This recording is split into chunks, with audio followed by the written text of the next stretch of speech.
Hurmatlı Aşırbek Moydinoviç, men arganda maселени алкаганда bir маселени айтайын дедим да. Бизде республиканын коомчулукту өнүктүрүү жана инвестициялоо боюнча агенттик бар, Арис деп коет.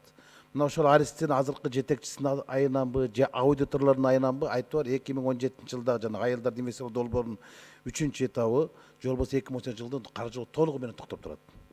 Жергиликтүү конкурстук комиссардан сурасак, анын баардыгы ушу азыркы жетекчинин айынан ал өзүм билемдикке салып, 20 миллион долларлык проекттерин баарын токтотуп койду дейт.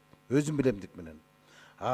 Өткөндө Кыргызстан фракциясында таптакыр башкача маалымат берди. Жетекчи айтып атат, жерлердеги областтык конкурстук комиссиялар коррупцияга шектүү деген тыйнак айтып атат. Мына ушул боюнча ушу Аристин долбоору эмне үчүн бүгүнкү күнгө чейин каржыланбай турат? Ал жактагы интригаларды иликтөө боюнча Дастан Артисбекович протоколдук тапшырма бериңиз, профилдик комитетте буну карап чыксын. Экинчи бир маселе, азыркы күндө бизде эмне көп? Мектептен мечит көп. Ооруканадан тойкана көп, ФАПтан заправка көп, койлордон тойлор көп. Бул чындык да. Илгери өкмөттүн токтому менен Иван Алексеевка деген айылдын Талас район борбору Көгөй айылда. Райондун борборун Чат базар айылынан көчүрүү токтому чыккан. Бирок токтом ордунан жылган эмес.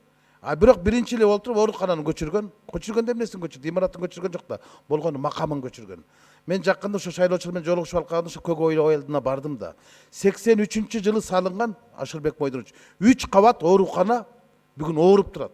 Ооруканаларда аяк турат оорукана өзү ооруп турат имараты. Же ал мүлк фондунун балансында жок экен, айыл өкмөттүн балансында жок, же саламат сактоо министринин балансында жок. Килейген 300 орунду оорукана бүгүн бош турат. Биз акча таппай атабыз оорукана салганга.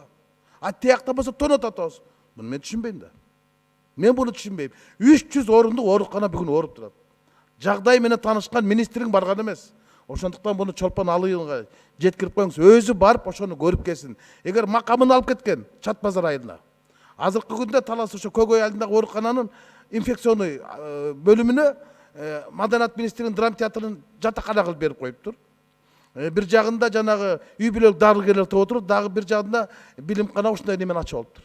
Биринчи этажындагы батарейкалардын баарын тонап кетиптир. Ошондуктан тез арада бул боюнча барып келсин. Анан экинчи дагы бир ушу Талас областындагы эле ушу комиссар түзсүн Талас областынын филармониясынын имараты бар болчу. Илгери буну майрамаканда бирөөлөр менчиктештирип алып жакындары 11 000 сомго сатып жүргөн. Азыр аны мэрия соттошотуп утуп алды дагы, азыр эч кимдин балансында жок турат. 15 000 орунду филармониянын имараты менен турат.